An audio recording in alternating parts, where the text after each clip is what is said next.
Necəm like? Eviniz niyə satılmır? Məncə səbəb elə özünüzsüz. Bir sual verim. Nə qədər müddətdə evinizi satırsınız? Daha doğrusu sata bilmirsiniz. 3 ay, 6 ay, 1 il. Sonra da deyirsiniz bazarda alıcı yoxdur.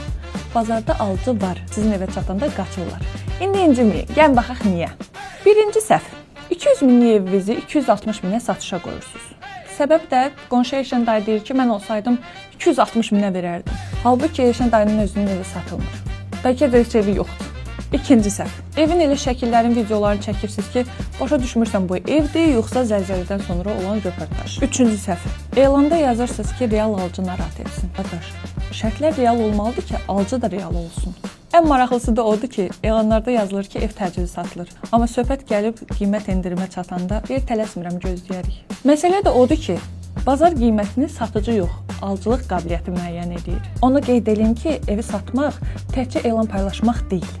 Düzgün qiymət, peşəkar təqdimat və doğru reklam lazımdır. Əgər eviniz aylardır satılmırsa, məncə strategiyanı dəyişməyin əsl vaxtıdır. Əgər evinizi tez və etibarlı şəkildə satmaq istəyirsinizsə bizə yazın. Gələk baxaq, birlikdə qiymətləndirək və ən doğru satış planını quraq.